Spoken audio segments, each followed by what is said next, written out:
My tip is direct. We'll have our hands full for the next 48 hours. So, stay alert. Michelle Carroll from our sister city in France, the city of Bordeaux.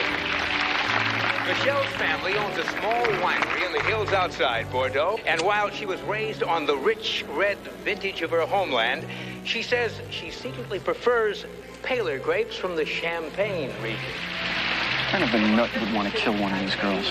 Taiwan. You got the operative word. A nut. If you haven't noticed, the world is full of them these days. I'm going to check the perimeter security, all right?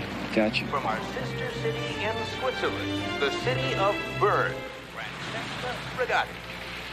Francesca's been a ski enthusiast since she was old enough to walk. Her ambition, however, is to play a part in government, and she's currently studying political science at the University of Bern. Let's give her a warm welcome. And now, from our sister city in Venezuela, Caracas, Miss Gloria Fernandez. Gloria is currently studying at the university, studying theater. And she hopes someday to be an actress right here in Hollywood. From our sister city in Australia, Sydney, ladies and gentlemen, meet Jane Tyler.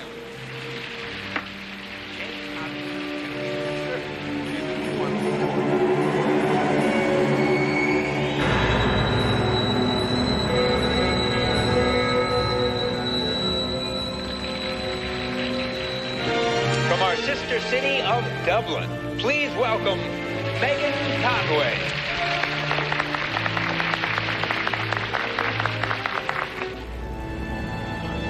City in Australia.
This is my wife. We were moving out from New Mexico, and that's when I had to set up the apartment. Well, anyway, last night when I arrived, I went to the apartment. She was gone. Could she be staying with friends? She doesn't have any friends here. Well, it could still be a simple case of cross signals, the confusion of moving and all that. You know better than the cops. They said I had to wait 24 hours before I could fill out all their forms. Well, I don't want to wait 24 hours. Scott, listen to me. You're walking out of here right now. It's not going to help your wife if she really is missing. Look, you don't understand. Inez is a Navajo. She's never been in a big city like this before. If something happened, she wouldn't know where to turn. Will you help me, please? Best we can, Scott. Now, you mentioned that you just got into town last night. Now, did you search the apartment for any indication where she might have gone? Well, No, I guess not. I was pretty upset and kind of tired. I drove straight through. I haven't slept for a couple days. Did you talk to the neighbors? No. No, like I said, I haven't had much time. Now, don't worry about it, all right? At least it's a place to start, but you're going to have to show me where your place is. Why don't you wait for me out there? You check the hospitals, and you better check the morgue.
This is our apartment, Mr. Houston. I always forget which key it is. I'm gonna feel pretty foolish having hired you, Mr. Houston, if you find something like a note in Esla. There's nothing foolish about caring for somebody and getting upset when they're missing. Well, as you can see, we haven't finished moving in yet. Listen, could your wife be staying with some relatives that you don't know about? No. All her people live on the Navajo reservation in Arizona. She doesn't know a single soul in the city. I don't believe it. What? This check.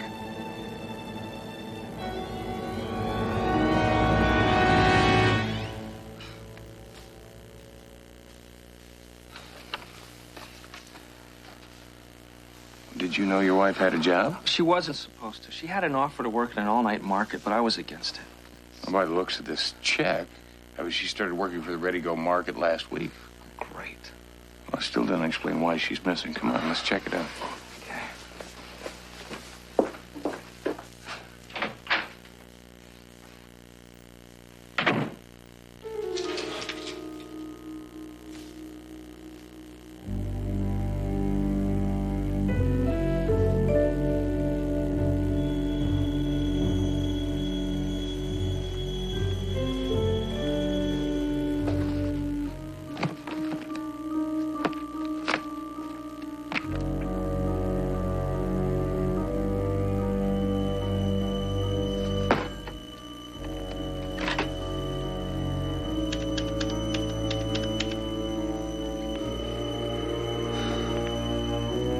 This is Andre. I'm calling a friend. This is your friend. What's your problem? The place I've selected to deliver the goods has been compromised. Private detective has stumbled onto it. Well, then choose another. Too late. I spent a week finding it. Offers the best access and gives me the best chance to get away. Perhaps we should wait until San Francisco? No. It has to be now. Then I will have to kill the private detective. Whatever is necessary. The risk factor has just doubled, along with my fee. I'll call Switzerland and have the money transferred to your account.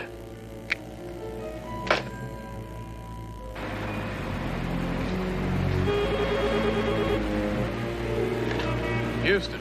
Houston, the morgue. They have a Jane Doe that fits the description of Inez Townsend. Meet us there, all right? Something wrong? Let's hope not.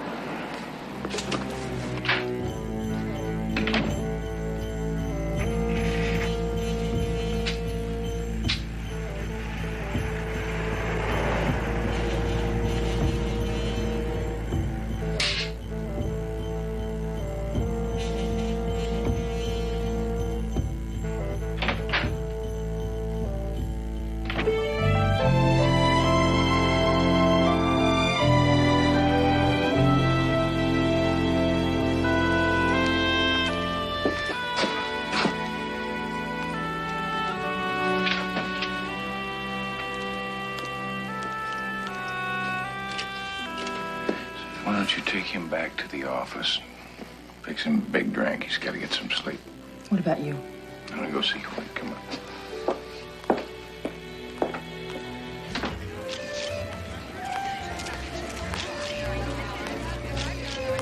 Following the photo session this afternoon, of course, tonight we'll take a little break. Then tonight we'll have the President's Ball, big event. Tomorrow afternoon, final closing ceremonies.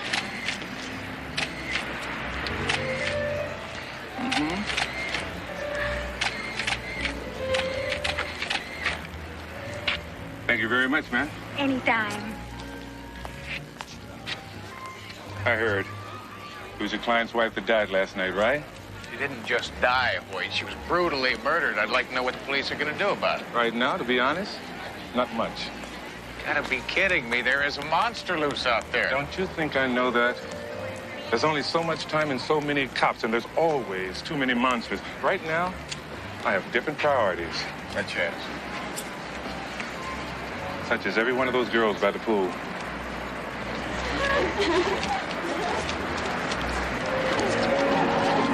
Let me bring you up to date. This is Sister City Week. These girls come from all over the world representing various sister cities to L.A. Now, We have a very reliable tip that says one or more of these girls is a target of an international assassin named Andre, who's been linked to half a dozen terrorist attacks around the world for the past 2 years. Why, have you got any idea why? If I knew that, I'd be halfway there to preventing it. I have been trying to run checks on all these girls' backgrounds, but between our department, the State Department, and the various embassies... Yeah, okay, listen, Hoyt, I hear you. Do you know we have been putting in 60-hour weeks, and I don't even have any idea what the assassin Andre looks like? All right, listen, I tell you what, I'll make you a deal. What kind of a deal?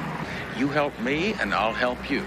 Now, if you give me access to the Inez Townsend murder file, I'll give you access to Baby. We've got computers. Not like Baby.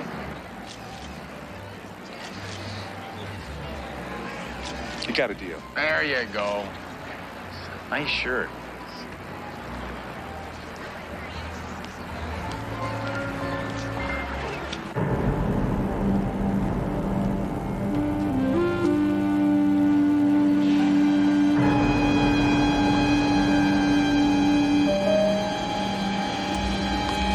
Give me your wallet. I'll air condition your body.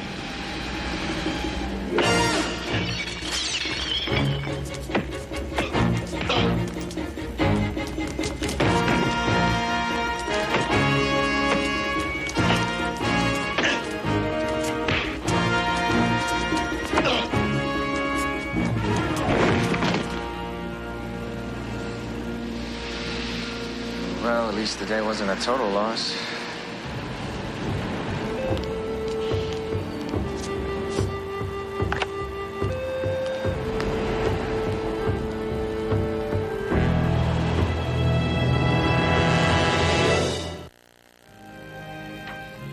Just doesn't make any sense, Scott.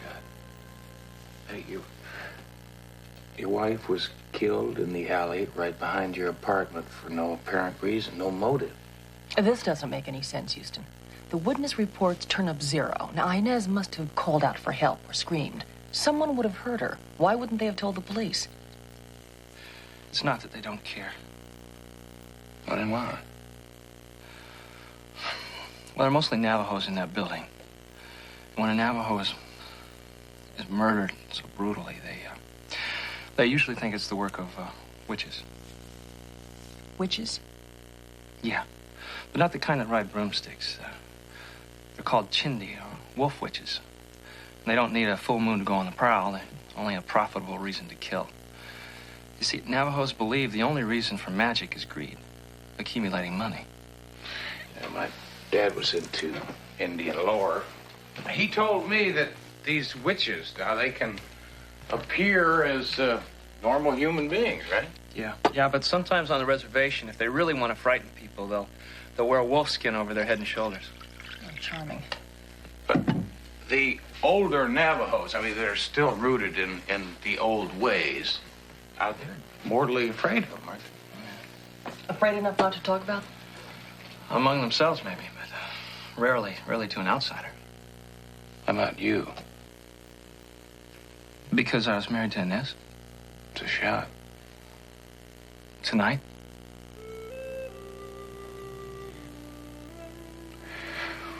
No, make it first thing in the morning. You look like you could use a good night's sleep. You can stay here, all right? Thanks.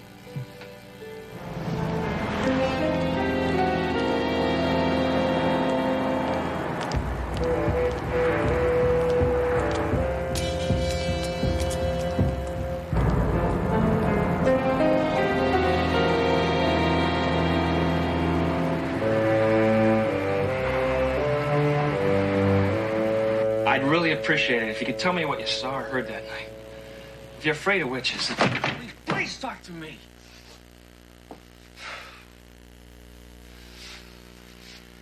No luck, huh? None.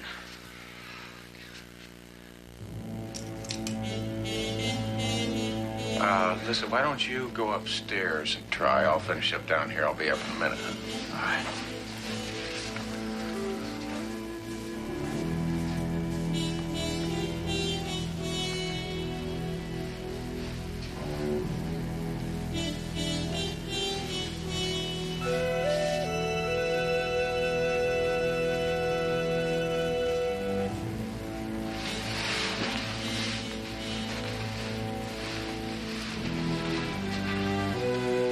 It's very sad what happened to poor boy's wife.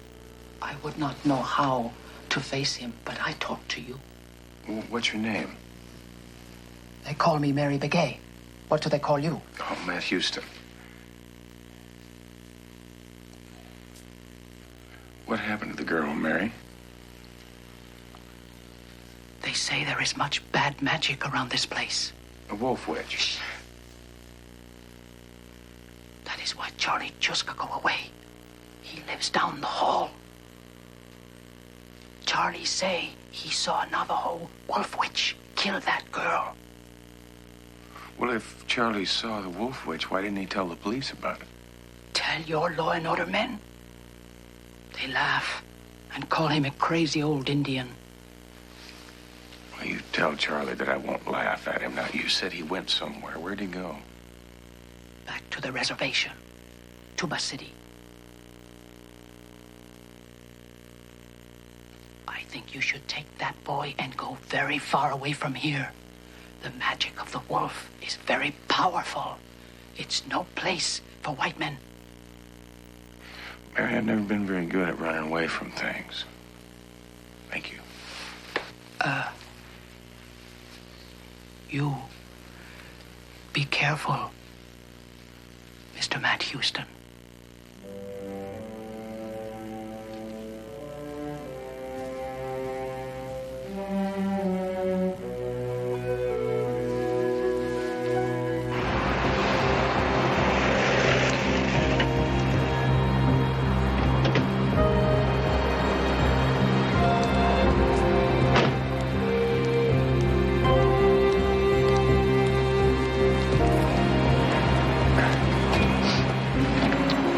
Listen, I was wondering, do you make deliveries? Do I look like UPS? Well, I don't suppose that $200 would change your mind? What's the address?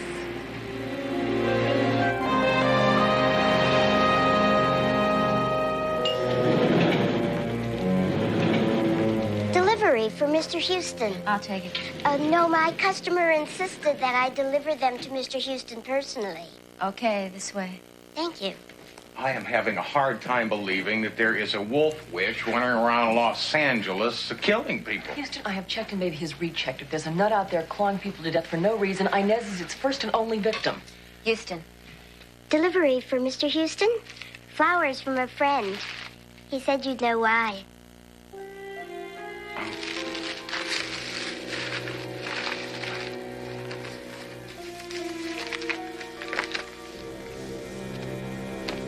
Ooh, you got any more friends?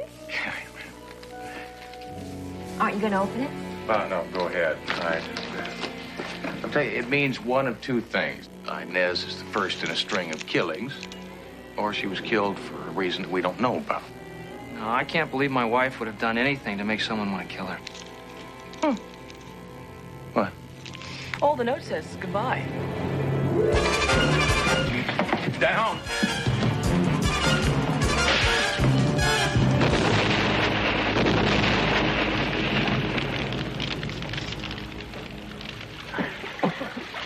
All right? Scott? I don't believe it.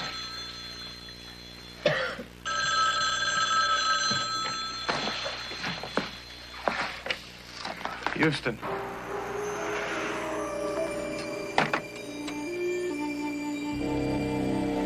What was it? They hung up. We're going to find out who's responsible for this before they try it again. How can I help? Stay here with Chris.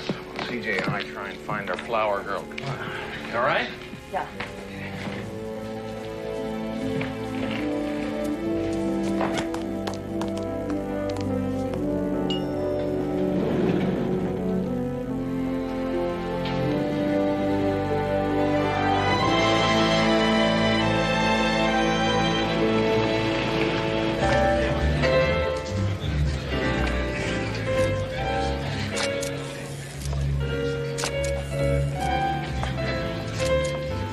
Yes, I am very glad to be here as representative of Athens.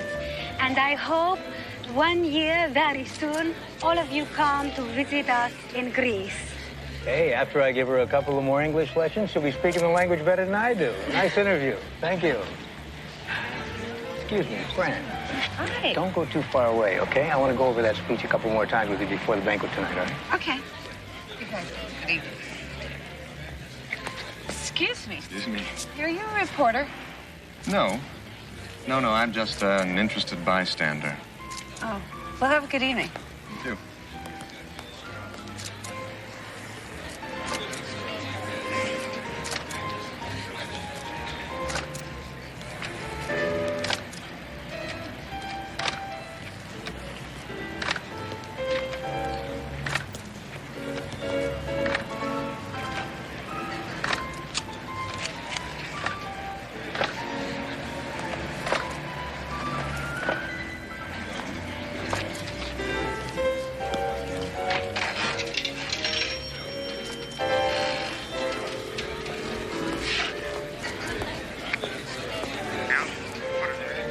This is Andre. I'm calling a friend. This is your friend. I want to change the point of delivery. We've been through this before. Are you still having difficulty with that detective? No, you know my work is better than that. It's just that some of my customers have so many guests. Official guests. San Francisco would be infinitely easier. I told you before, that's out of the question.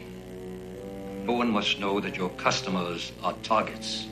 This must look like a terrorist attack. The only way that you can do that is to kill as many of the other girls as possible. Understood? As you wish.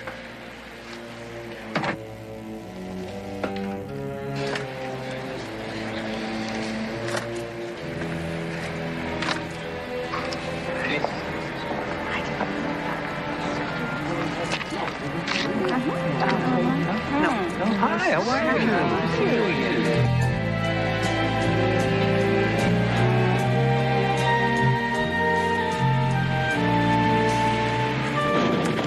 Did you find the flower girl? Finally, she was so taken with the $200 the guy gave her, she forgot all about his face. Where's Scott? You just missed him. Someone called from his wife's apartment. They said if he came right over, they'd help him find her killer. He rushed out. I couldn't stop him.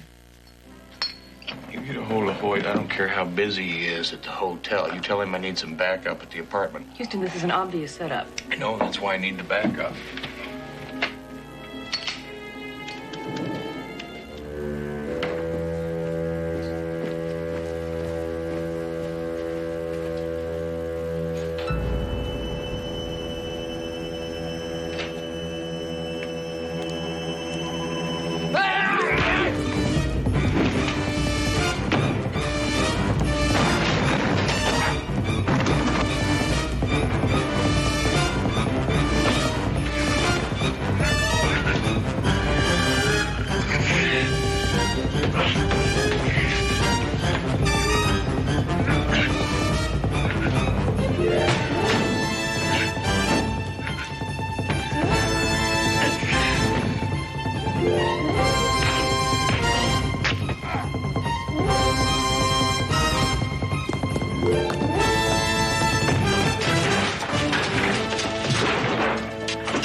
Well, except for the pinstriping, not bad considering. I'd say you're still seaworthy. Yeah, well, somehow I thought seaworthy would feel a lot better than this, Doc. How's Scott? Those claws did quite a job on him, but he'll pull through. Look at you. What have you done yourself? If you weren't so busy, maybe you'd know. See you next car wreck, Houston. I'm not looking forward to it, Doc. Listen, I need a favor. Such as? The fellow who came after us tonight wanted to put us away. I'd like him to think that he at least partially succeeded. I'll take care of it. Officially, you and the Townsend boy are an intensive care unit until you let me know otherwise. Thank you. Look, If you just slow down on this until I'm done with the Sister City assignment, I can put in full time with your mad slasher.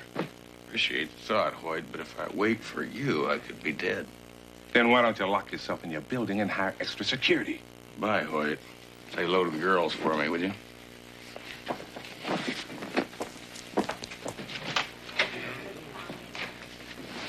TJ, I need to ask Scott some questions. Well, Houston, that's going to have to wait. When I last saw him, he was being heavily sedated, and he will be out of it till tomorrow morning. Great. Now, I don't know if this means anything to you, but as he was going under, he said, tell Houston that Charlie Chuska went for the enemy way.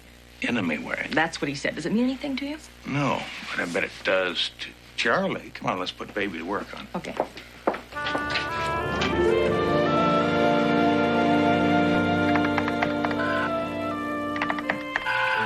Ready for a little Navajo werewolf mythology? Absolutely. Go.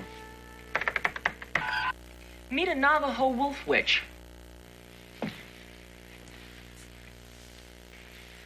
what he looked like, all right, CJ, but what's it got to do with Charlie Chuska and the enemy way? How about a whole lot to do with it? This is an enemy way ceremony. It's a ritual in which a Navajo sings chants, prays, in order to purge himself of the evil he might receive from seeing a wolf witch. Yeah, Charlie saw the wolf. Well, he did a lot more than that, Houston. According to Baby, you can't have an enemy way ceremony unless you possess some personal article belonging to the wolf witch. Like what? Like anything. We're gonna need some help finding Charlie Chuska. Houston!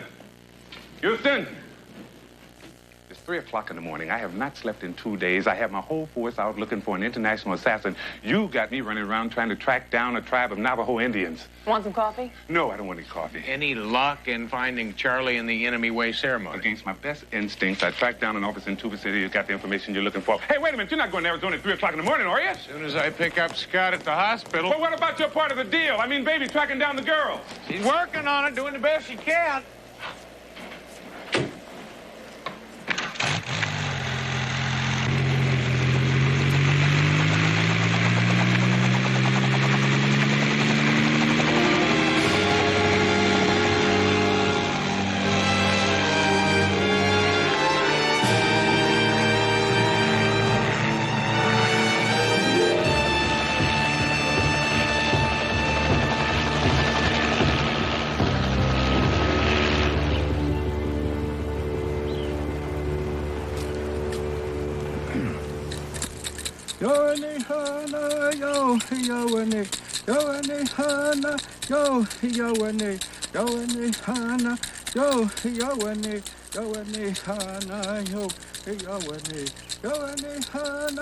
They call that one a singer.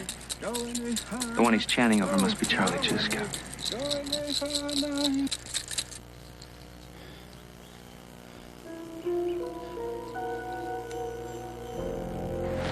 Houston. Careful.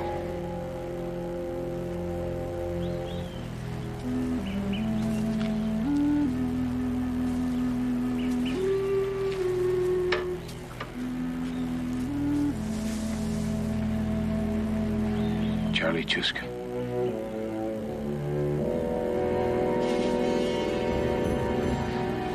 My name is Matt Houston, and that's Scott over there. His wife was killed by the wolf witch. You saw the killer, didn't you, Charlie?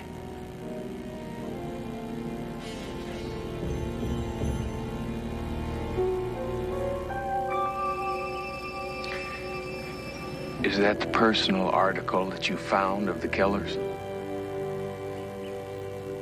Do you know his name? Charlie, I need that flashlight. If I give it to you, I cannot purge my spirit of evil.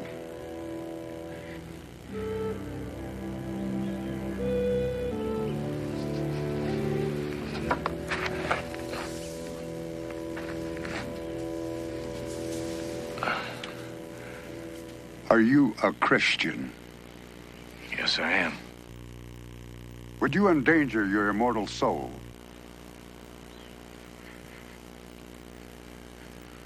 Charlie, don't you understand? Now, I can stop the wolf witch from killing others, but I need that flashlight to do it. please. I'll get it back to you as soon as I can.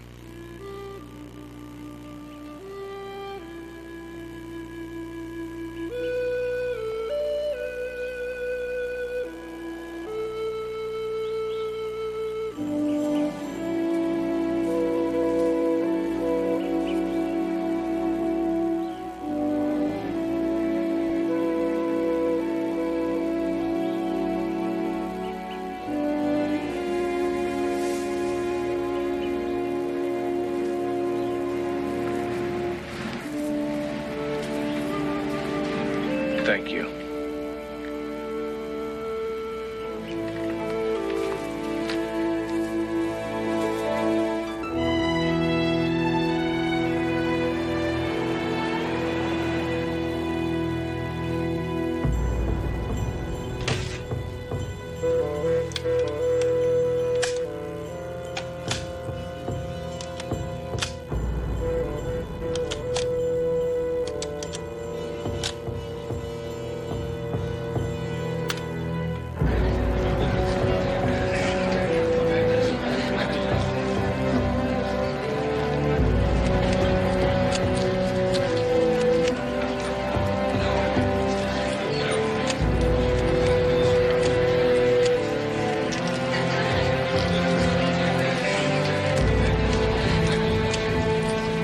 Staying awake, Marlo? Feel a lot more awake if I knew what I was on the lookout for. Your mama raised a master of understatement. If we don't find out by noon, I'm afraid we're gonna find out the hard way.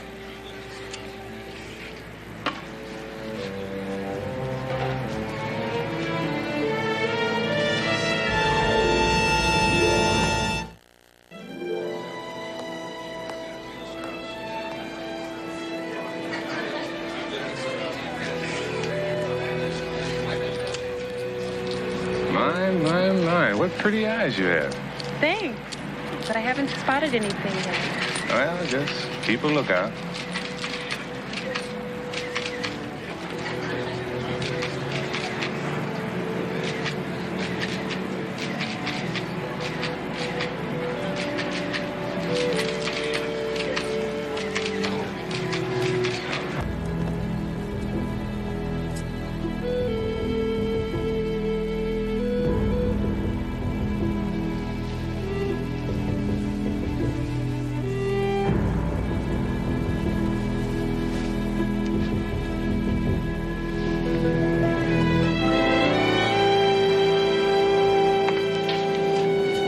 That information into baby?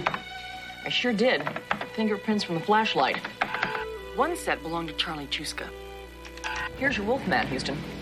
His name is Alan Garvey. Managed to stay out of jail till he was 20. Then he was picked up for aggravated assault. When he got out, he joined the Green Berets. Oh, what's all this wolf business? I mean, he's not an Indian. No, but he did live with them. His parents had a small general store in the outskirts of a Navajo reservation, so he grew up with the Indian children and he learned their ways. And possibly the fact that Navajos would be scared enough of a wolf witch that they wouldn't identify Alan. Mm-hmm. Alan's Army psychological profile. His aptitude indicates that he was the perfect killer. He functioned as a sniper behind enemy lines. Great. Sounds like the man Hoyt's after. Hoyt's hired assassin? Yeah. Well, that's true. This is his target. Miss Athens. And her fiancé, Nicholas Pappas. He's a shipping and oil magnate. He controls... Yeah, I've read about him.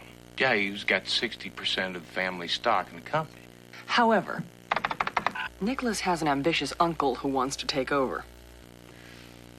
So he hires Andre to kill Nicholas. They can't just kill Nicholas. No, he's got to make it look good. Kill a bunch of people.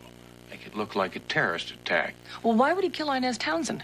You see, it's perfect. It all fits for her apartment. That apartment overlooks the ceremonies. Now, Nicholas is going to be there any minute. You better get a hold of Hoyt. And so, let's hear a big Los Angeles welcome for Miss Berlin, Fran Mueller.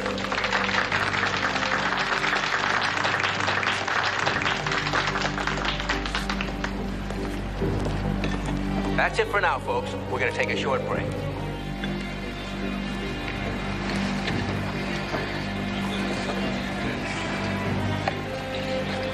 Hey, what's the matter, Lieutenant? It's not that hot a day. Marlon, it's minutes before all hell breaks loose if our information is right. And if that hasn't got you sweating, the department hired you by mistake.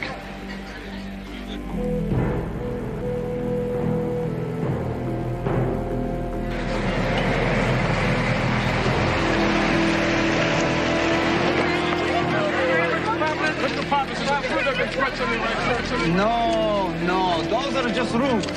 I'm just happy to be here with my fiancée, Miss Atkins. Thank you, sir.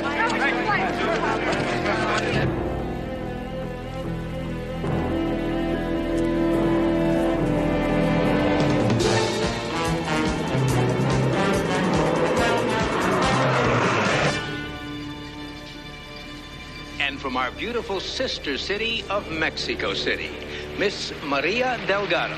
She brings greetings from her country in her native language. Yo traigo saludos para nuestra hermana ciudad Los Ángeles. Lieutenant Hoyt, you have a phone call. It's urgent. De toda nuestra gente.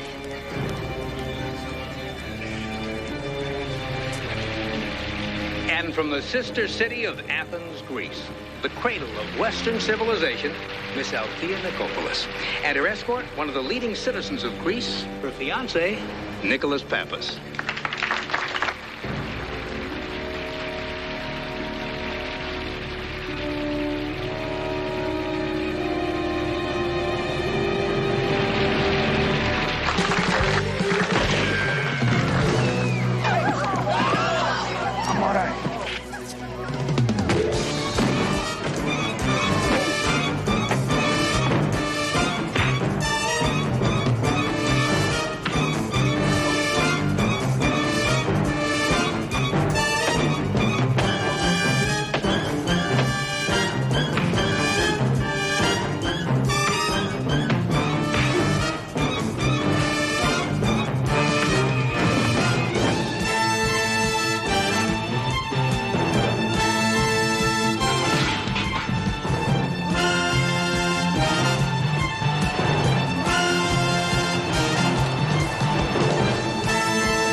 Souvenirs, huh?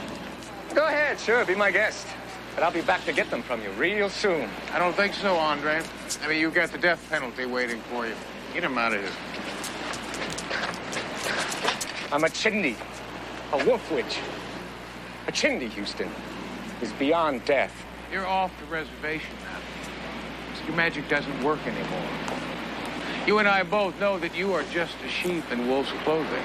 6 months. 6 months at the most. You won't know when or where. I'll be back again for you.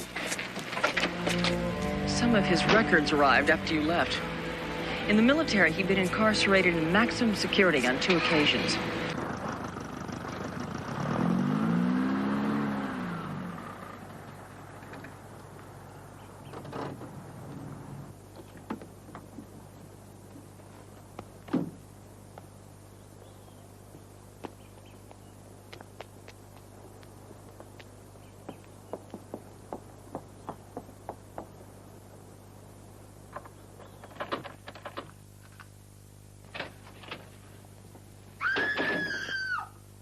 Briscoe.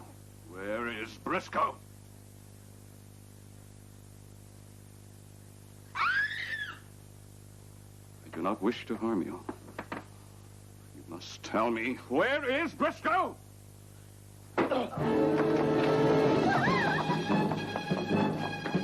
She's headed for the highway. Get the car.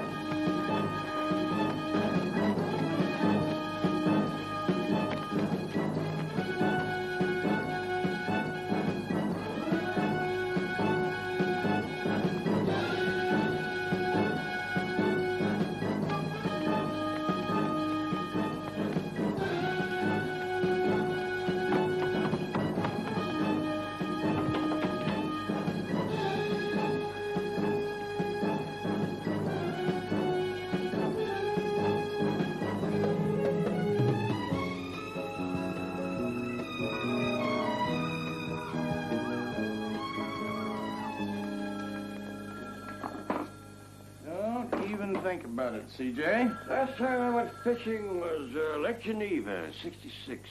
Caught a couple of perch and a Romanian double agent named Halpin. Yeah, all three on the same bait, as I recall. Oh, that reminds me.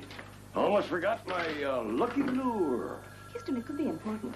What's more important than a lazy day fishing, CJ? Hello? Yes? Who's calling? Just a sec. Houston, Melanie Webster.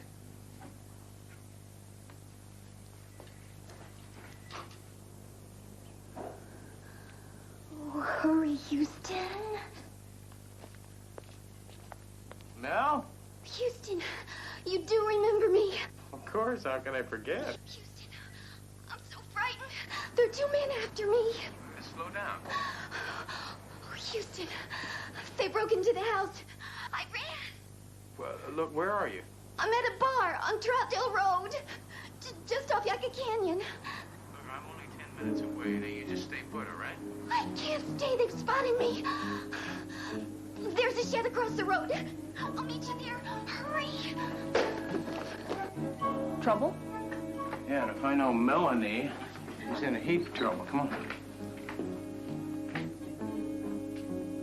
Legendary Spanish spinner. Pure gold and silver. Supposedly designed by a mad alchemist in 1607 for the King of Bavaria. Where'd everybody go?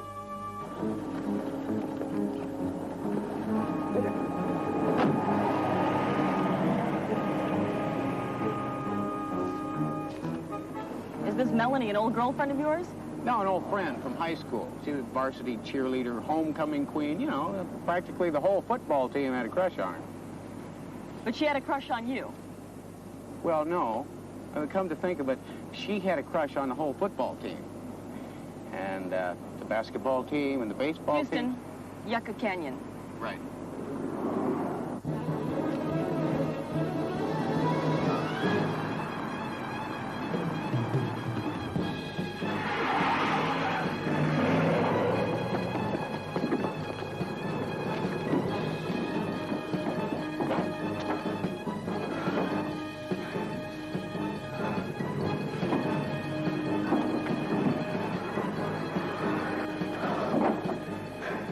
Oh, Houston, hurry, please.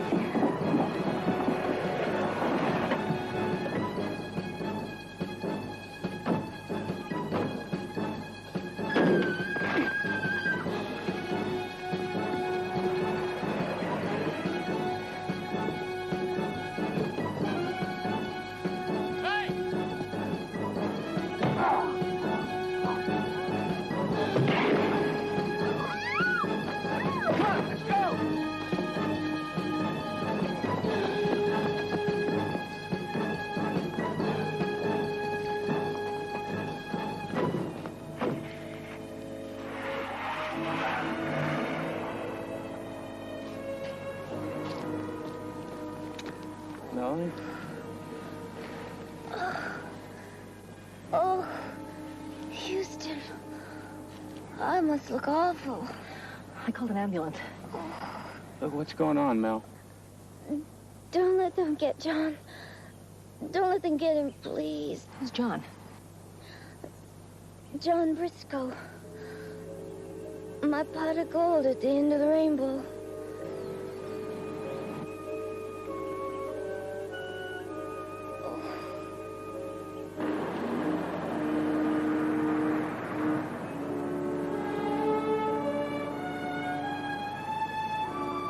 He's a trooper. Well, what's that mean? That means she'll be okay after the sedative I gave her and a little rest. And whoever tried to mug her must have come away with some bruises, too. She's a feisty little kid. Oh, look, Doc, can I talk to her? Well, you can try. She's a little punchy. She always has been.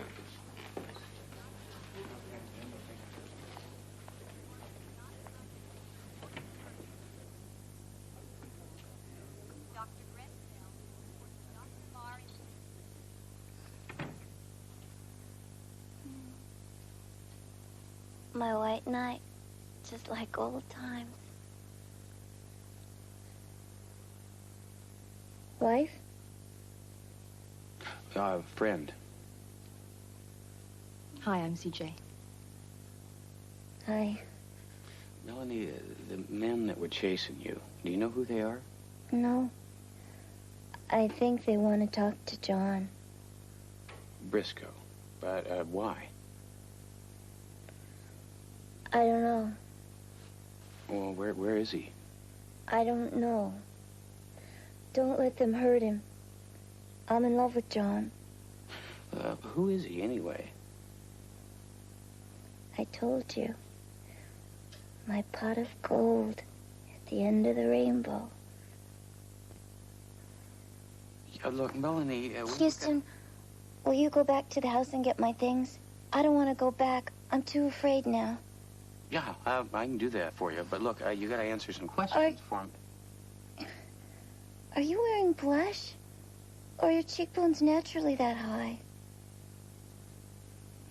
Melanie, if you're in some kind of trouble, we need you to tell us about it so we can get... Houston, remember how in high school everyone thought I was the girl least likely to succeed? Oh, I heard the jokes.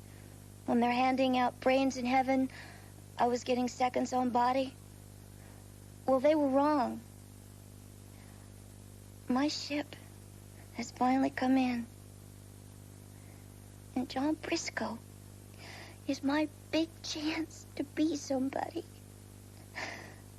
That's why you've got to promise me that you won't let them hurt him. This could be my last chance. So you've got to promise, please. I'll see what I can do, huh? Oh, good.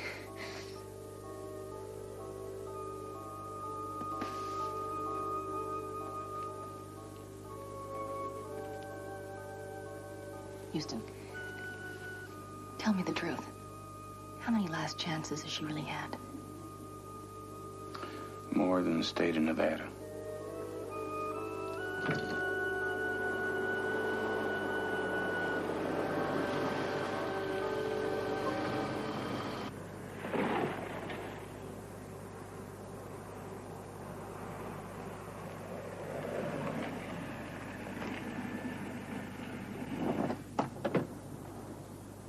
Get Uncle Roy on the horn. Tell him to get a hold of Hoyt and run a check on Briscoe for me, would you?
Briscoe.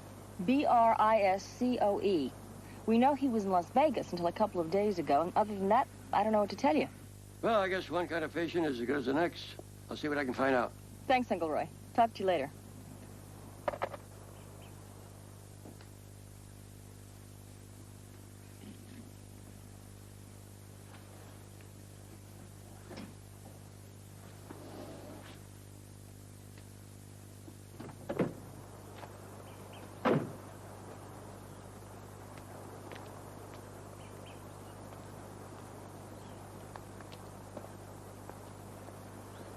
Do not move. Who are you? Well, I suppose I could ask you the same question. I ask you first. So, have it your way,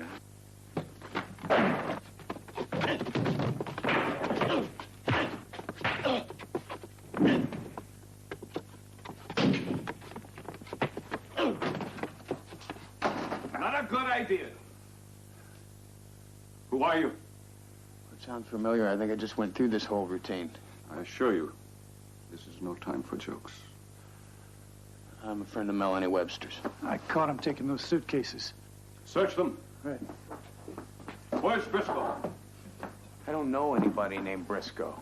I told you I'm a friend of Melanie's. We went to high school together. You always go to such extremes to help your friends. If you're referring to the shooting incident this morning, yes, I do. I've never felt that two armed men were a match for an unarmed lady.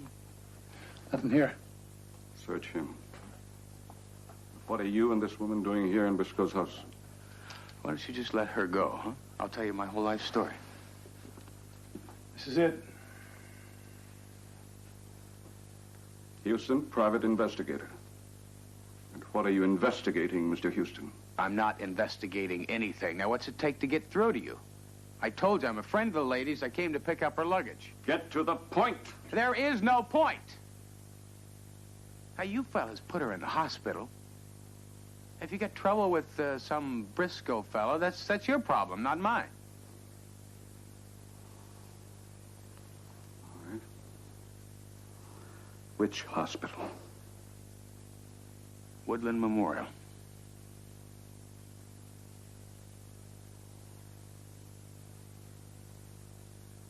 I believe you. But I suggest that we all forget about this unfortunate encounter. Now go. Thank you. Thank you very much. Listen, I'm sorry about the misunderstanding. Thank you. Go. Go on. Thank you. Keep looking. Right. Gonna find that hospital. I'd hate to be around when he finds out you gave him the name of the wrong hospital. Yeah, well, I've got a very bad feeling about Melanie's latest Last Chance. I mean, all that Oriental art in there, they could start a small museum. Or a very large bank account. Houston, do you think she knows more than she's telling? No, it's hard to believe. She usually tells more than she knows. In any case, we'll find out real soon.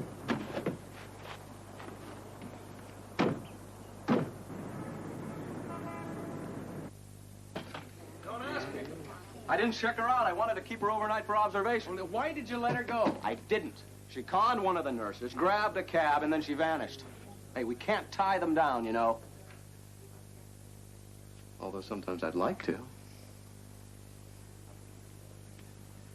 At least the concussion won't kill her.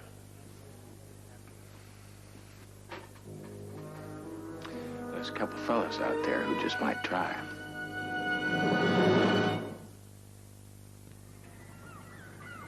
We're going to have to check with the airlines, all the bus departures, train schedule. She could be anywhere by now. Frightening thought. Yeah, I wish she'd just let us know what she's gotten herself into. You've got company.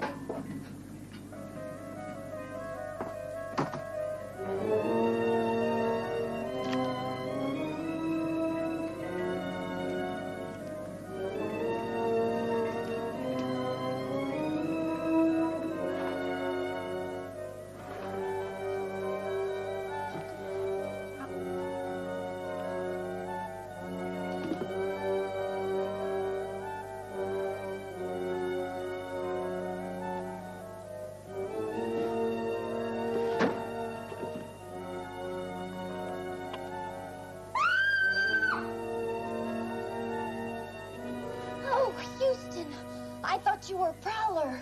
Yeah, well, I was under the same impression. I mean, with... You mean the glass door? I had to break it. I don't have a key.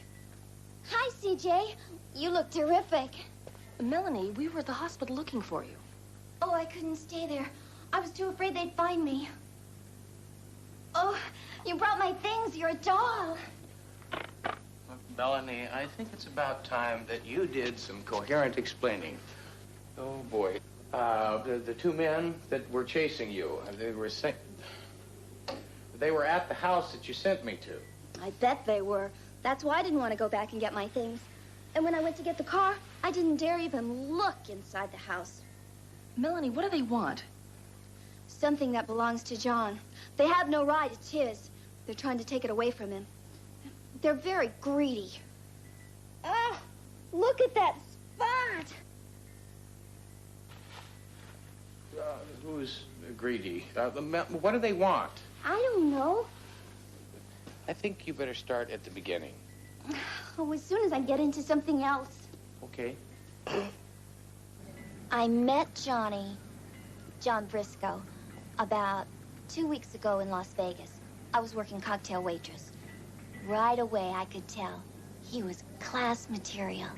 He treated me like a real lady. Best restaurants, classiest clubs. Did he say what business he was in? Import. Import? That's what Johnny said. Import. Or was it export? And Briscoe brought you to L.A., right? He loves me. More important, he respects me. He said he wanted me to come here with him and help him take care of this business. And then he's going to marry me and take me on a honeymoon to Tahiti. I know what you're thinking. But this time it's the real thing, Matt Houston. My Prince Charming has finally showed up. What'd he ask you to do?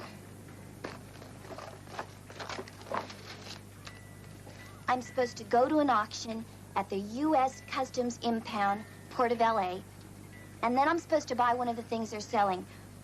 But I promised I wouldn't tell which number it is. And then I'm supposed to go to Las Vegas, and he's going to come and meet me. Melanie, why doesn't Mr. Briscoe go pick up whatever it is himself? Because those men are after him. He said to me, Melanie, you are the key to my whole plan. And then he said he loved me, and he left. Where'd he go, Mel? Away.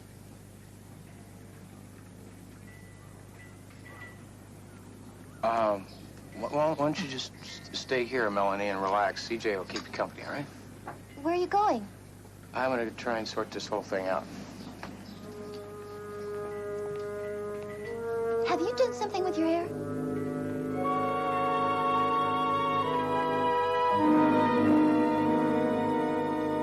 Well, it wasn't quite the fishing expedition I had in mind, but I was able to reel in a fair amount of background on John Briscoe.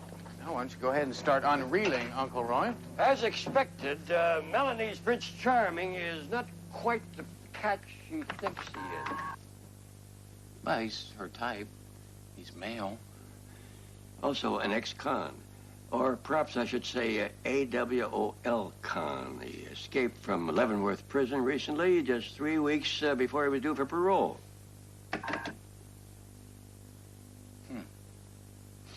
Very interesting. It says here, John T. Briscoe, 35 years old. He was a former supply officer in Saigon. He was convicted of heroin trafficking in 1974, sentenced to 25 years by a military court. Seems he was using Army supply lines to move his smack. I bet you he made a bundle before he got caught. I mean, that would explain the big house, the Mercedes, and all that fancy Oriental artwork. Maybe not entirely. According to some other records I was able to peruse, heroin was not Briscoe's only crime. Wait a minute. That's one of the men that was chasing Melanie. Lin Ha, former general in the now-defunct People's Republic National Guard. He and Briscoe were accused of smuggling some extremely rare gems from the South Vietnamese treasure vaults. Never proved. Ha emigrated to this country, and Briscoe was arrested for his other crimes. All fits. You seem to know something I don't. Melanie said that Briscoe wanted her to buy something at an auction tomorrow. Well, it's got to be those gems. A blind auction for unclaimed crates? Yes, see, Briscoe didn't have a chance before he was arrested to collect the gems. I mean, that's why he had to break out of prison just prior to his parole. So they've been sitting in some warehouse all these years until the government got tired of storing them. Yeah. In Haw all these years, just waiting to find out what Briscoe did with those gems. And that means that Melanie's just a pawn. Pawns can change, Matlock. They can become the most powerful pieces on the board. Houston, it's Lieutenant Hoyt.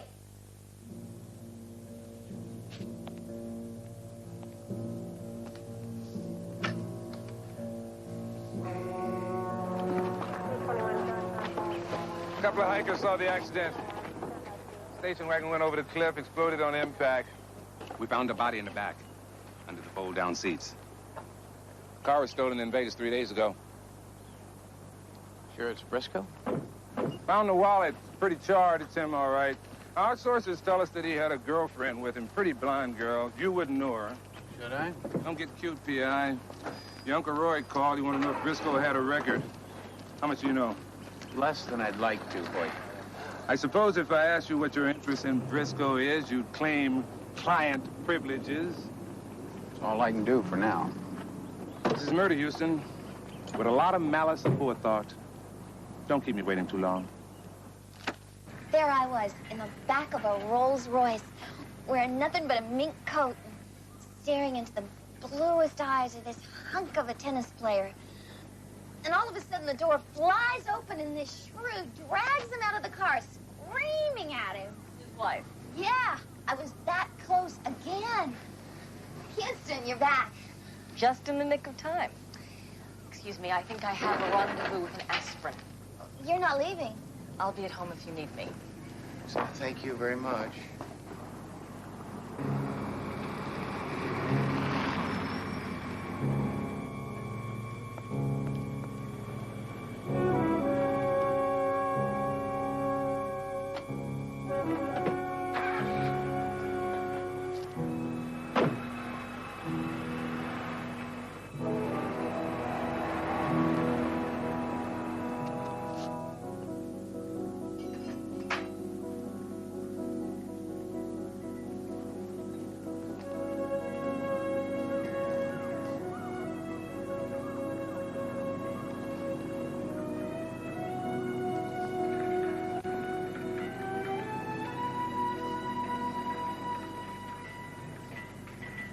I talk too much, don't I? My mother used to say that. Melanie, how much do you really know about John Briscoe? I know that he loves me. You also know about the jewels, too, don't you? That's why you're going to the auction tomorrow, to pick them up. What jewels? Melanie, you are digging yourself a very deep hole.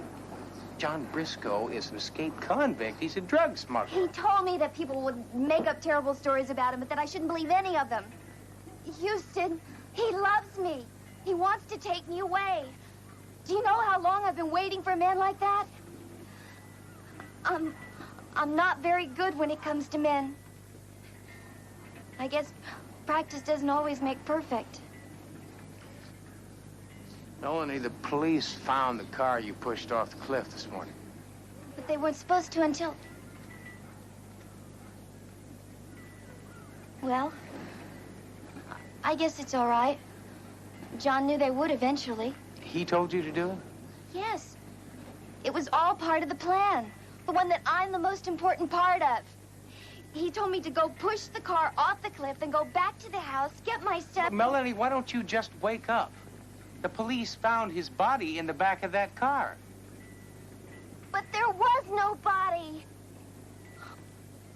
Oh, God. Oh, no.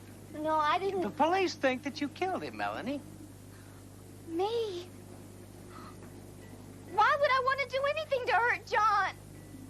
Maybe for the jewels, huh?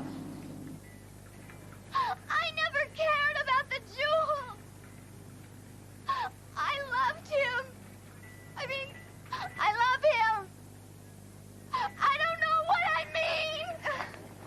Melanie!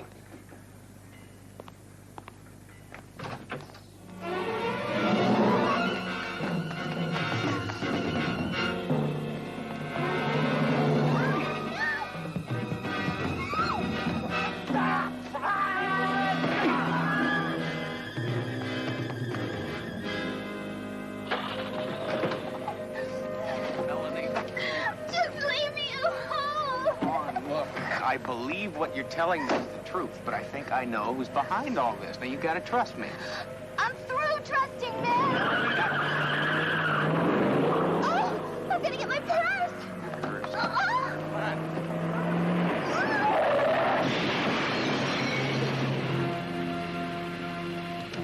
Now you will tell me where the jewels are, or you will die.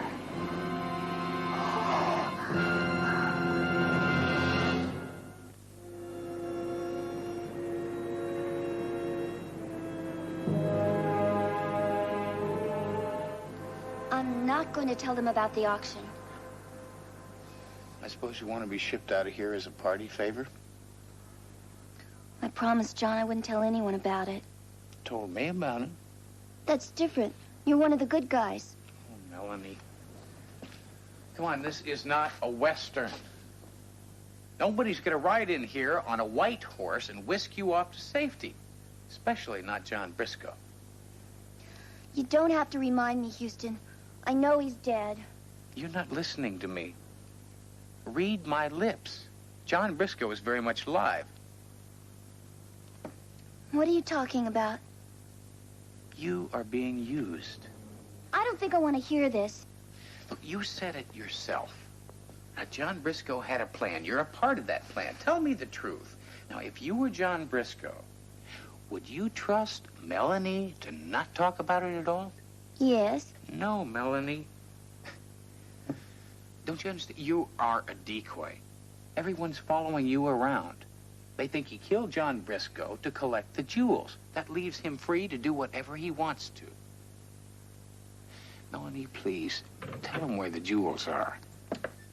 Let's go.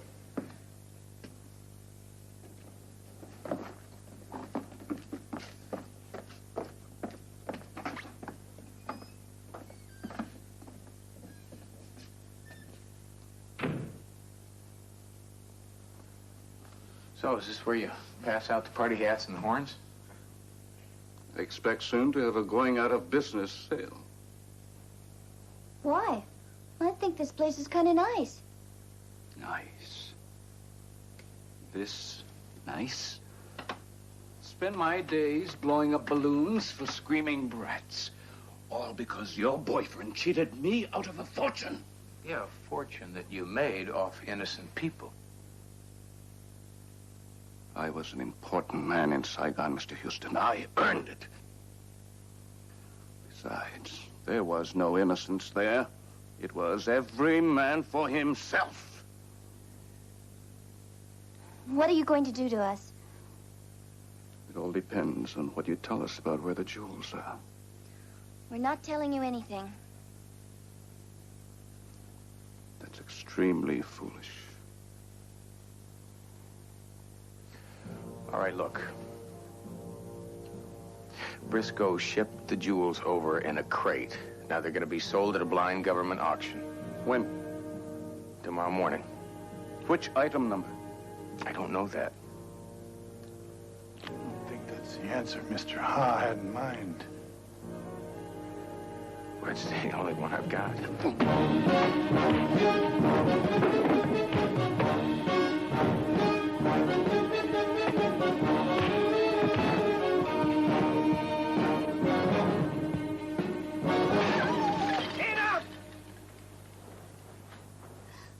Now, which is the item we will bid on?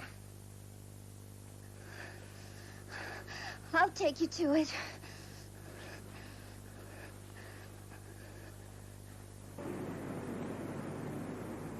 I'm telling you, Matt is in trouble. Just because he's been out all night? Because his beach house looks like the demolition derby's been staging a convention there. Because nobody's heard from him. Roy, Houston is a big boy. Yeah, the big boy, hotshot detective. But he is also my nephew. I changed his diapers. I watched him grow up with my boy. Right now, I'm scared as hell.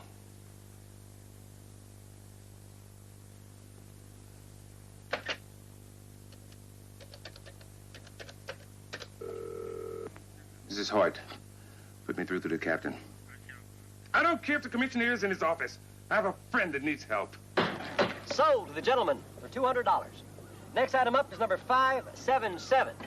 All crated, ready to go. Total weight 40 pounds. I'm going to start the bidding at $20 with minimum raises of $5. Do I hear 20? Do I hear 20?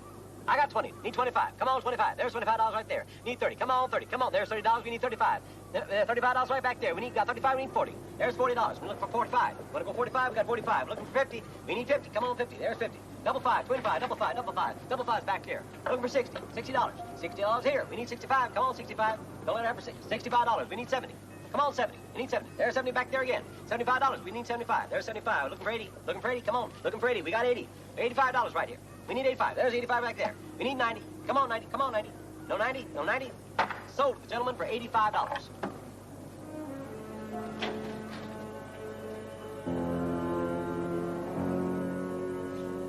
Open it here. Thank you.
Relax. It's me, one of the good guys, remember? You knew the jewels wouldn't be here. It was all part of Briscoe's plan. He was just using you as a decoy for Ha, so Briscoe could go and collect the jewels for himself. You have to find John. I plan to. You just relax, all right? Fellas, take it easy. TJ, I want you to get a hold of Hoyt and tell him to meet me at Briscoe's house. What do you hope to find there? The jewels and a dead man who's very much alive.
You're pretty handy for a dead man.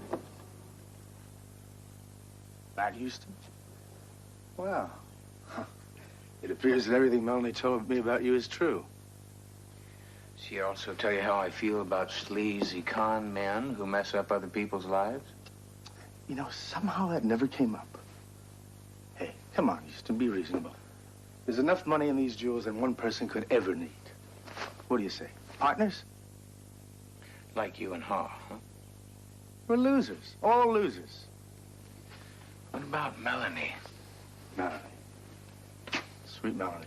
Lovely creature. All the lights were on, but nobody's home. You see, that's what made her so perfect. She kept all the people away from me. All the people, except you.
Hoyt?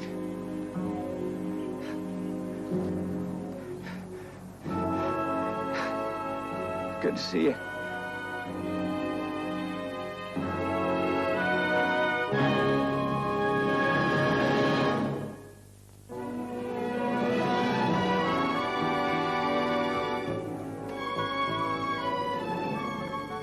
Anyway, Hop created quite a disturbance in the courtroom today. He was let out screaming, insisting that there were 12 jewels in that shipment.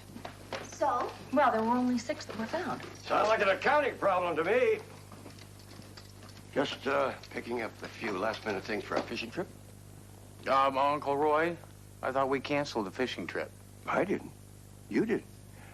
So I found somebody else to go with me.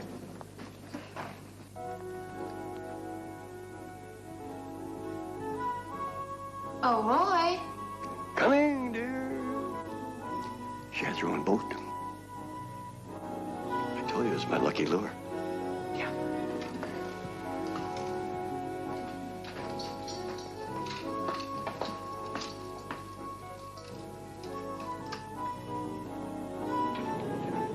Young love.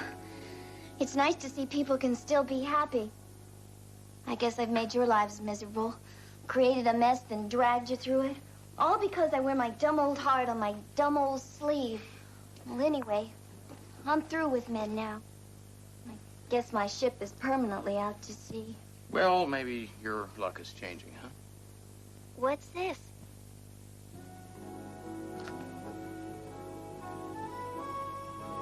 Oh, Houston, you shouldn't have. You can say that again. Well, you earned it, really. Does this mean we're engaged?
home base for our expanding hotel operations and the magazine.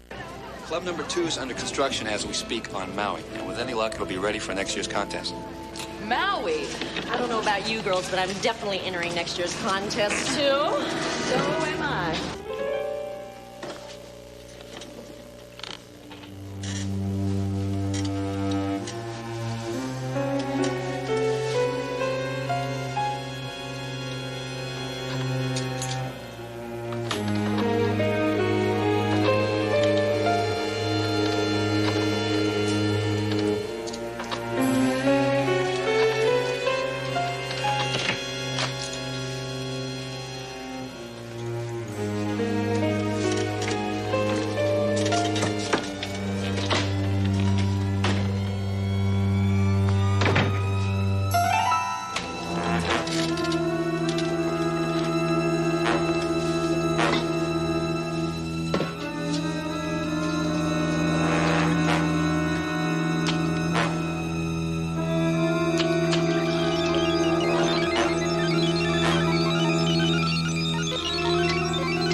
Get a hold of hotel security and tell them our man has taken the bait.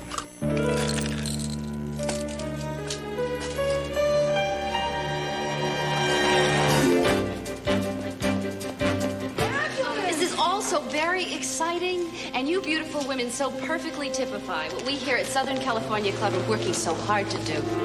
Hold it, Amon. I said hold it, Amon.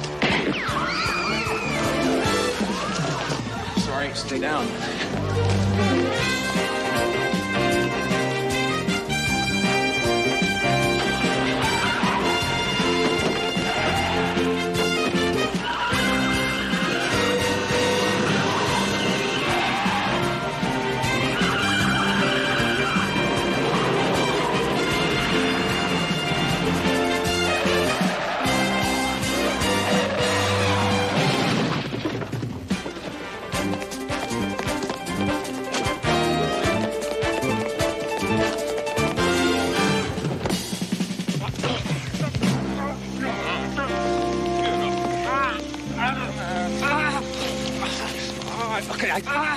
Chief Powers, meet Henry Almont, world-famous jewel thief.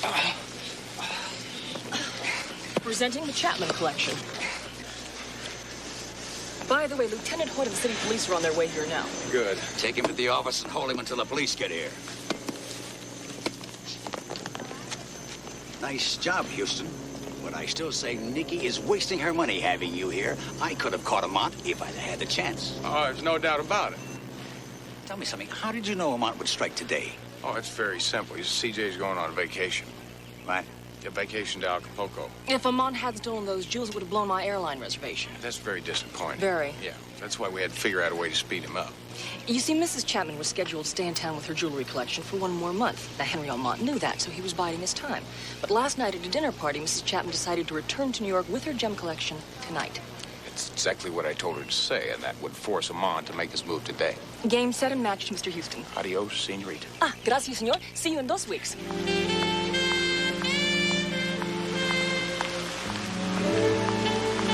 Excuse me, miss. Listen, I just wanted to apologize for that collision earlier today. I hope you're all right. Oh, I'm fine. A little shaky. People firing guns does that to me. Yeah. I'm Sandy. Sandy Marlowe. Sandy, it's a pleasure. Matt Houston. Well, you make a wild first impression, Mr. Houston. Well, it might have something to do with the fact that I'm really not a tennis pro at all. See, I happen to be a private detective. You wouldn't kid me, would you? I know. I mean, not at all. I really am a private. So are you sure you're all right? Maybe this is crazy, but... Mr. Houston, would you be available to have dinner with me tonight? I guarantee it would be strictly business. I mean, I'll pay the bill. So strictly business, huh? Yeah, sort of. Sort of. Well, you know, I tell you, I just came off of a long case, and I got quite a bit. I should have known better than to ask. Well, now, hold on, Sandy. Listen, well, you didn't quite let me finish back there. You see, I might not be ready to jump into a business meeting, but I would very much love to buy you dinner, and if during the course of that dinner the conversation changes to what's bothering you, Thanks. 8 o'clock? I'd be fine.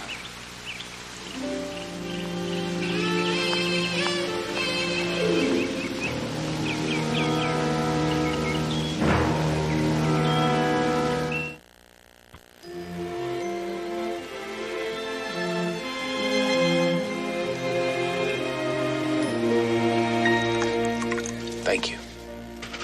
Now, you were talking about the girl in New York. Janice. She's the one that first started talking about this maniac thing. Now, Janice, was she also a centerfold? Was. That's just it. Janice was Miss January, but she dropped out of the contest. Go on. Well, we just finished a 10-city promo tour plugging the contest when this maniac thing supposedly happened in New York, in the hotel we were staying at. Sandy, you've used words like supposedly and claim. Now, does that mean you really didn't believe Janice? Yes and no. Janice has a far-out imagination, and sometimes she'd take things like acid and PCP. I don't know. I don't know if somebody really attacked her or not. Now, you believe her enough to be scared, don't you? Well, wouldn't you be? I mean, I'm not the only one. I've talked to some of the other girls, and they're willing to come in with me. You know, to come up with enough money to hire you. To find the so-called maniac, and if there is one, catch him. Yeah, I guess.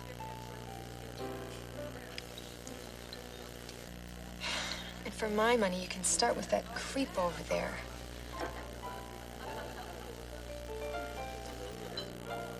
He's turned up in almost every city on this tour. Does this creep have a name? Dumbreel, I think. He claims to be a reporter.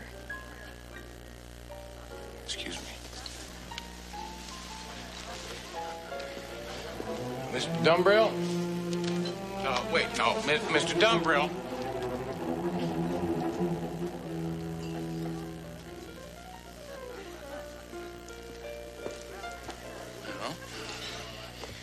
You see what I mean? It's weird. It seems like no matter what city we're in, I can look up and I'll see his face in the crowd. Sandy, has there been anybody else like him that's followed the tour from city to city? Not that I know of. Not that isn't connected with the contest. What will you do first, if you'll take the case? Well, first I have to determine if there really is a case. And the only one who can help me do that is the girl who saw the supposed maniac. Janice. Right. Now, I will get in touch with the contest officials. Maybe they can help me get a line on her. You know, I feel better already.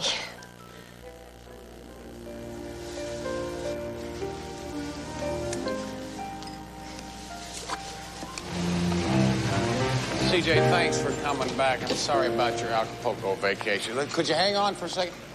Well, when I heard my name being paged to LAX, I had a feeling Montezuma would have to wait to take his revenge. Now, what's this I hear about a missing centerfold? Well, maybe nothing, CJ. It just seems like she disappeared from New York, and I'm having a hard time tracking her down. She shouldn't be that hard to find. What can I do for you? I'd like you to go back to the office and do some homework. Okay? Put together a list for me of everybody that was connected to the New York contest prior to their arrival here yesterday.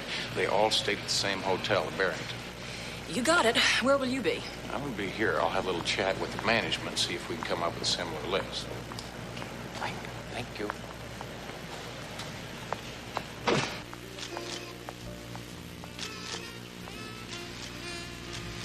Thank you.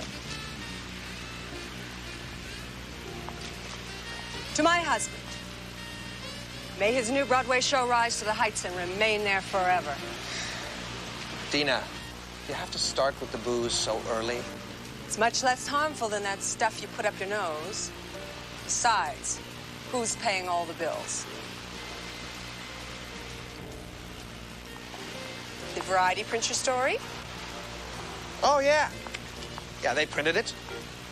They buried it on page 19. Orson, it has been quite a while since your big hit play. Perhaps they thought it was just another of your publicity stunts. Why? Because I cast a centerfold in the lead? Question is, can your star of tomorrow even win this centerfold contest? She has to. Oh, I mean, Gilda's a natural. She has something very special. She could be another Hepburn, Bergman. She's got it all.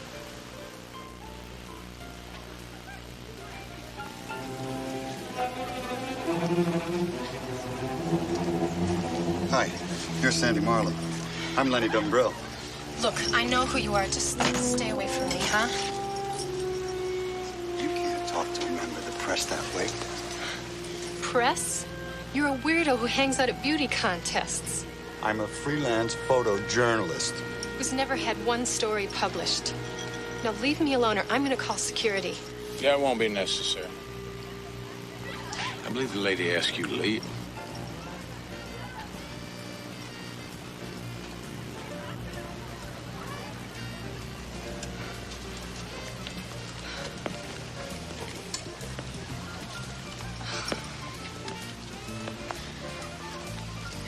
Thank you. Man certainly knows how to make an exit, doesn't he? Now listen, I've got quite a few friends on the police force, and they're all trying to find out exactly who he is, so don't worry about it.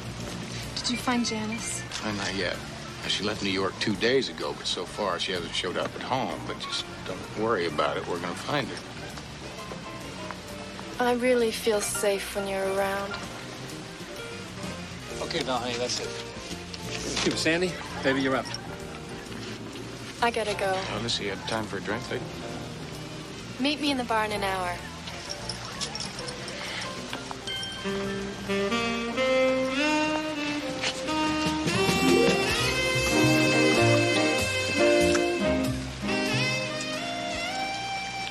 Make that a half hour.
Sandy?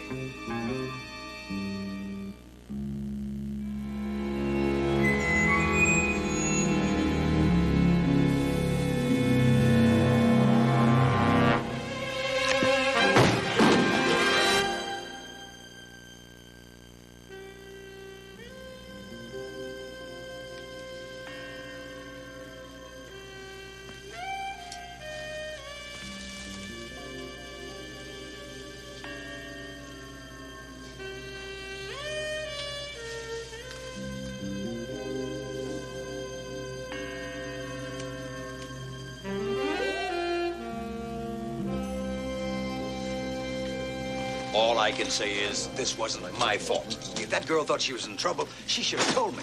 I could have protected her. Who are you? Powers, Chief of Security. Lieutenant White. I want a list of every guest in this hotel, also every employee. Well, I don't know. That could take a lot of time. I'm a busy man. I mean, that could take a couple of hours. No, it won't take a couple of hours. I don't have a couple of hours. The dead girl doesn't have a couple of hours. I want that list fast. 20 minutes tops. You know what I mean? Yes, sir. What a stinking world. Butchery, lipstick, graffiti. What the hell are you doing here, Houston? I was trying to be on hand when they were stuffing one of my clients in a body bag. That dead girl was one of your clients? You see, she hired me to find out if there was a maniac stalking her.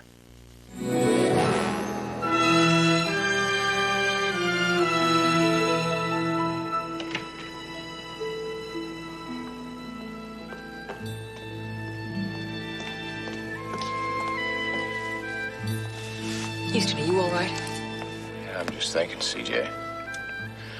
Trying to sort things out a little bit.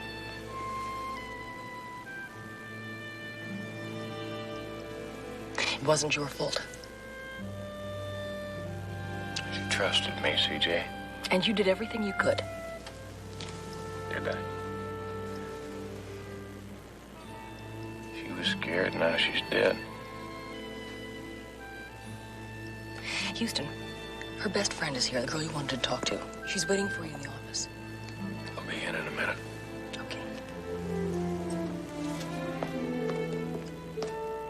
Sandy never admitted it, but she hated this Cinefo stuff. Well, then why did she stay in it, especially after Janice told her about a maniac and dropping out? That's easy. Fame, money. The winner of this contest makes $100,000. That's what I call a lot of motive. Yeah. Now, so we've got several possibilities here. One being that the girl who dropped out of the contest was right, that there really is a full-blown loony out there. Or somebody's taking advantage of the maniac rumors and killing these girls for the prize money. Yeah. Listen, one of the reasons why I asked you here, we want to ask you a couple of questions. Now, is it safe to say that Sandy was a favorite to win the contest? Well, everybody sort of thought that the contest was between two girls, Sandy and Gilda Rivera. Certainly see why she's a top contender. She's a beautiful girl. And she's very talented. She's co-starred in a couple of films, and she's just been signed to star in a Broadway play. Mr. Houston, Eric Jason's on the phone for you. Thank you, Chris. Houston. Nikki wants to see you at the conference room in the hotel. She says it's very important. It has something to do with the murder. I'm on my way. Listen, well, I have to run off right now, but is it possible that maybe you could stick around here? CJ needs to ask you some questions. We want to try and get a line on everybody connected with the contest. Sure. Thank you.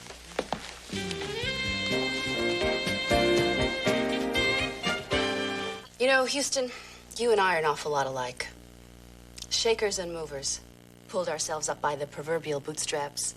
Became conglomerates. There's one thing I don't understand, though.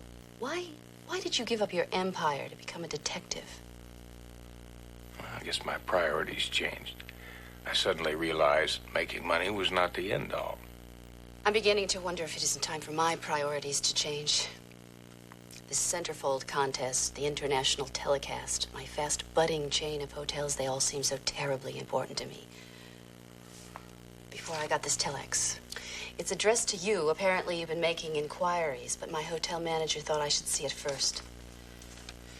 It concerns Janice Fields, the centerfold who claimed that a maniac was out to kill all 12 of the girls and withdrew from the contest. She's dead. She never even made it out of New York.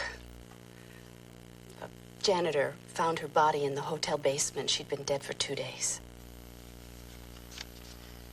She was stabbed to death. With a knife, the same way Sandy was.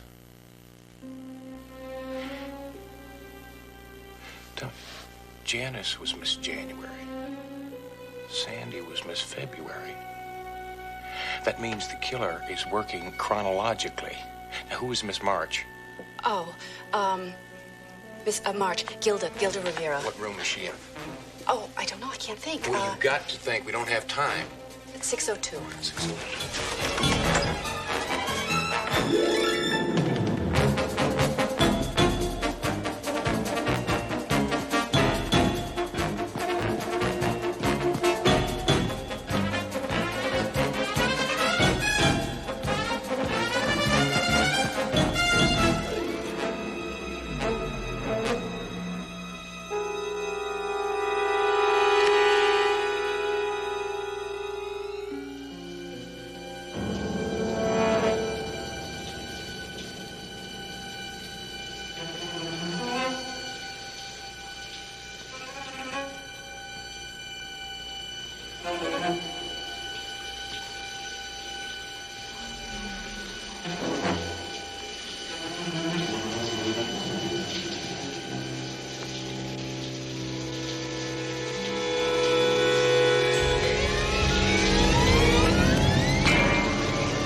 Sandy, Janice, and now Gilda. All stabbed to death. Janice was right. She said he threatened to kill all 12 of us. Well, the score's 3 down and 9 to go. Debbie, for God's sakes, will you shut up? I don't want to shut up. I want out of this contest now and alive. And you'll all go with me unless you want to stay here and die. I'm with Debbie. This has gone Ladies, far. please, just listen to me for a minute. Now, the worst thing in the world you can all do right now is panic. Now, even more dangerous is this notion of you all packing up, pulling up stakes, and heading home unprotected. What makes you think so? The late Janice Fields makes me know so. You see, she dropped out of the contest, and she headed for home, but it didn't take her off the killer's hit list. And now you do have a point there. Yes, but with all due respect to Houston, you may be wrong. Val, don't you understand? It doesn't make any difference where you and all the other girls are. You're all centerfolds. You all did appear in Nikki's Southern California Club magazine. So what you're telling us is that the contest itself has nothing to do with the kill and his motives? I mean, that he's going to try to kill us regardless? There is a very strong possibility. But what do you recommend, Houston? I say we all stick here. Just be calm. Use the buddy system. Travel in pairs. Just don't go anywhere by yourselves. It does make sense. Now, Lieutenant Hoyt is on the phone right now. He's going to have security men here around the clock. Oh, great. Great, but there's still no guarantee, right? Guarantees are a little hard to come by. But we have all got the best police protection. We've all got common sense. Now, if we use it, we're all going to be just fine.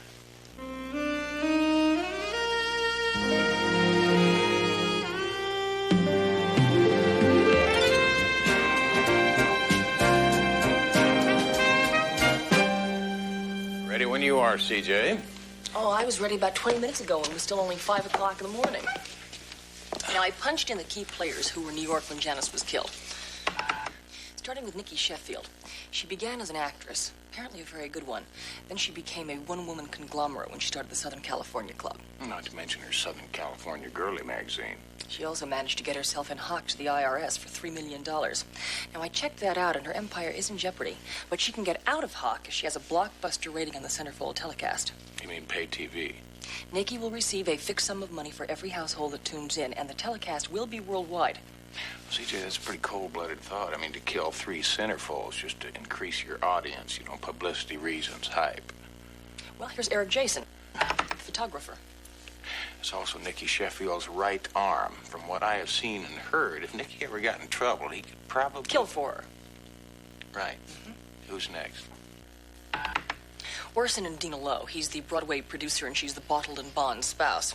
Now, he's the man who wanted to take Gilda Rivera, the last victim, and make her into a Broadway star. Well, CJ, it sounds to me, losing his star and all makes him more of a victim than it does suspect. Maybe. Last but not least, Lenny Dumbriel. He's the self-proclaimed freelance reporter who's actually a beauty contest groupie.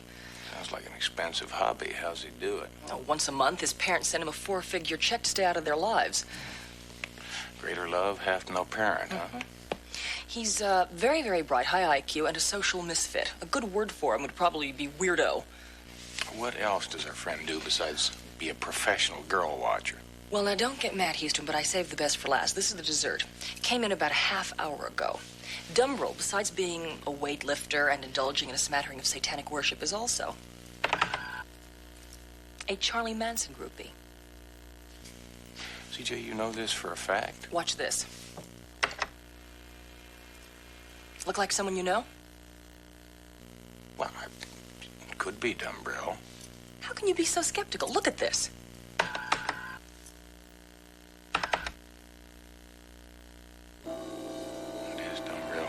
CJ, get a hold of Lieutenant Hoyt.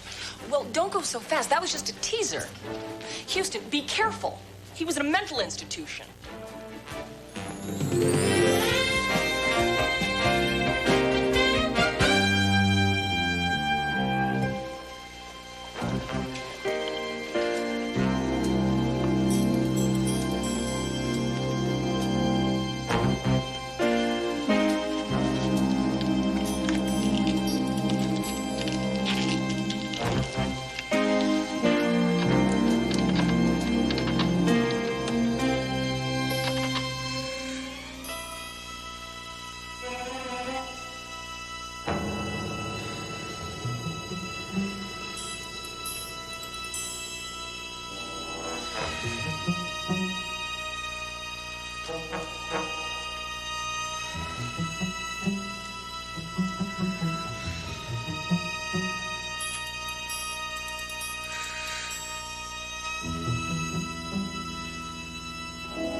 You blew it, Houston.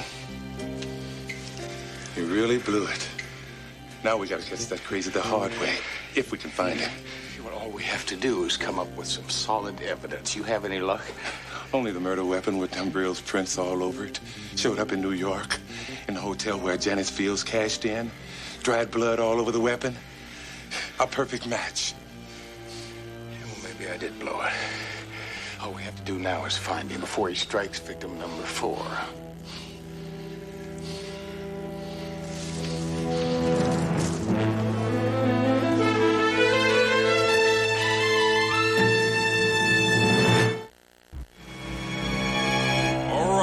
Sealed off the resort perimeter. That means our suspect is all boxed in. Harrison, I want you to take your men and begin a sweep of the grounds. Move it out. No civilians, Houston. Get on back to your hotel room. No, wait, I'm going with you. And there's not a thing you can do to stop me. You see, I'm good, I am trained, and I am partly responsible for that murderer still being out there. More important, I do not want to live the rest of my life with murder number 4 on my conscience. Now, you just sent all your men off. You go out now, you go out alone, no backup. The way I figure it, you need me. Well, I see we made it in time. In time for what? Manhunt. Lieutenant, me and my men are at your disposal. Powers, I want you and your men to go back where you came from and stay the hell out of this. But these are the cream of the crop. It's more like a lynch mob to me. Well, from what I've seen, you guys need all the help you can get. Go home, Powers. This is strictly varsity action. I totally disagree. You know, you might have sold me that bill of goods earlier, Lieutenant, before 3 of my girls were brutally murdered. Nikki, I strongly recommend that everybody does exactly what Lieutenant Hoyt tells them to. This guy's got to be caught, Houston. All right, now hear this. I don't have time to stand here and debate. But if anybody, repeat, anybody in this group in any way interferes with any officer in his course of duty, you're gonna find yourself behind bars.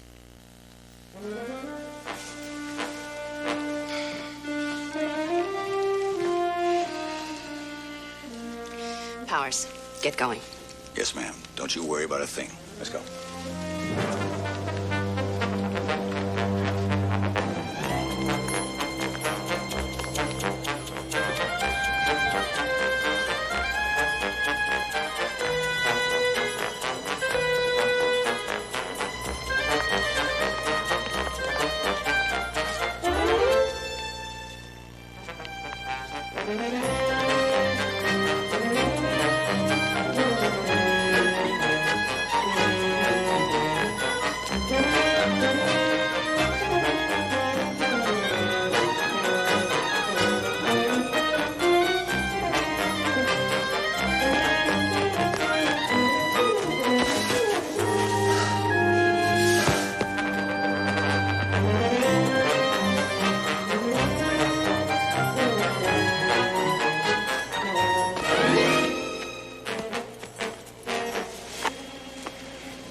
Back me up, Houston. Well, I don't think we need to get that severe. Let's go.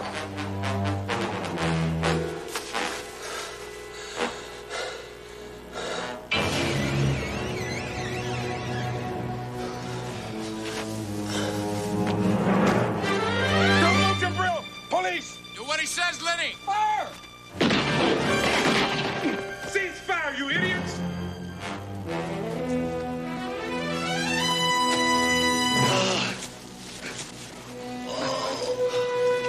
I believe he's gonna make it. No thanks to this lynch mob. Get him to the hospital right away. Disarm every one of them, read them their rights, and book them on attempted murder. Hold it, Lieutenant. Drumbill fired first. We only returned his fire. Damn it, Powers, he didn't even have a gun. Somebody fired that shot. Who cares? We got the killer. Do we? I want to talk to you. See you later, Houston.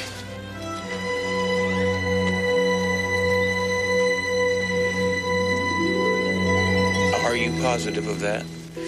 Thank you very much. CJ, I think I just figured out who killed the 3 centerfolds. Dumbrell. Newspaper's saying you're a hero, Houston. Papers were wrong, CJ, just as wrong as all the people who said Lenny Dumbrell fired the first shot when he didn't even have a gun. Well, there's a lot of undergrowth in that area. The police assume they'll find a gun eventually. Sure they will. Seems the real killer plants one there. Houston, what are you thinking? See, this is too easy, too pat.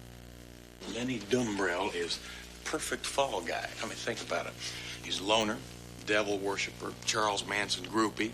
He followed the centerfolds everywhere they went. So you think he was set up? I'm almost positive. I mean, think about it. It would be easy enough to lift Lenny's fingerprints off of an object and place them on that knife. Just as easy, somebody could have placed that roll of undeveloped film, the film of Sandy's body, in his camera bag. Keep going, Houston. I think you're on a roll. CJ, the phone call I just took. Now, I've been doing some checking the killer wouldn't have expected us to do. I checked into the backgrounds of the 3 dead centerfolds. And? Well, it turns out the last victim, Gilda Rivera, she had a background in half, including a very highly illegal way of making money, and it's called blackmail. Seems that she would lure Hollywood producers into compromising positions, then secretly take lurid photographs, then exchange those photographs for parts in their next movies. So she developed higher aspirations and decided to become a Broadway star. That's when she zeroed in on Lowe. She boxed him in. She threatened to ruin his marriage if he didn't star in his next production. But Lowe knew that she'd never make it to Broadway because she'd be far too dead. So Lowe killed Gilda to preserve his marriage. And his wife's $20 million. Then who killed Sandy and Janice? A man who wanted the world to believe that there was a maniac on the loose.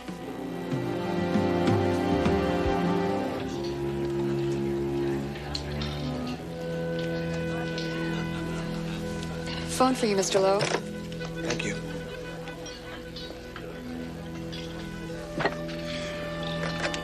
Yes, Orson Lowe.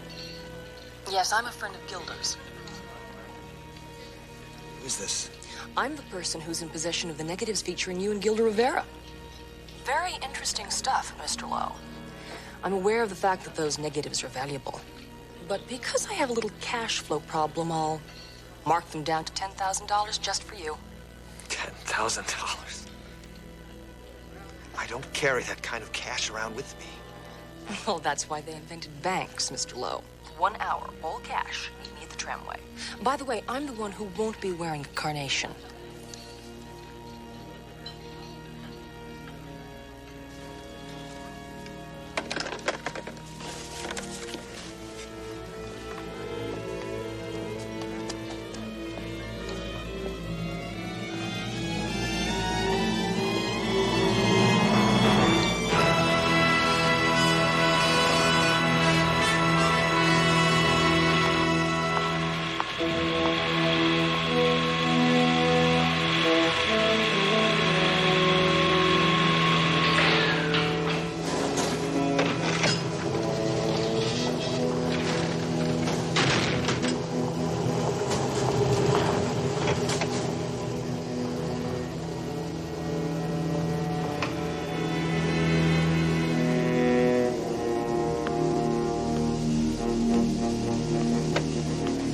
Thanks for being punctual.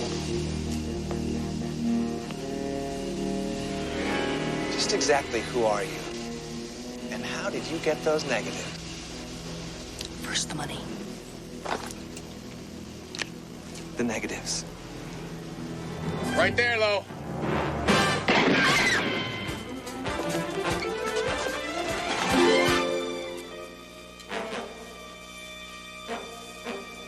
Houston! How'd you know it was me? Well, I didn't really know for sure until you showed up here.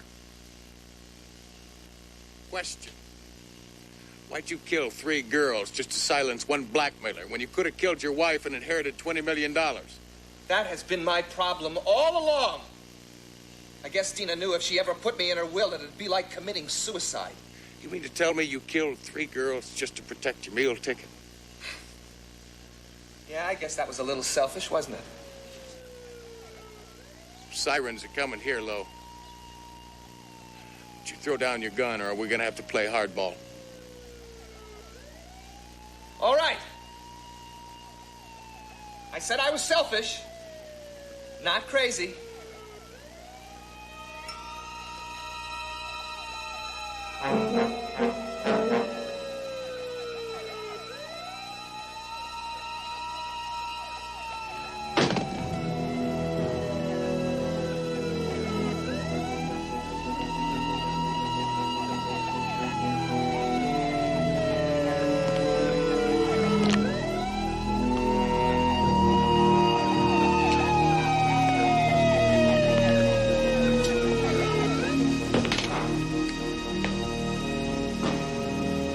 You know, Mr. Houston, what I didn't say was I could never survive in prison.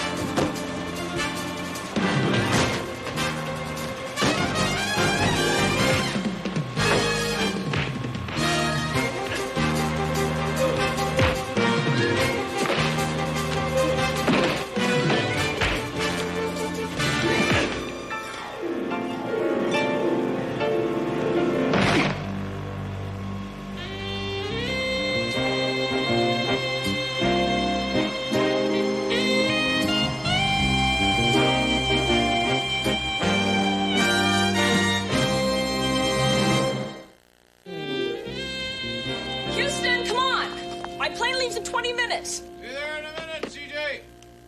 Acapulco, sun, margaritas, bachelors, good stuff. And nobody deserves a 2-week vacation more than you do, CJ. So let's hit the smoggy blue for LAX. Okay. Don't do it, Houston. No.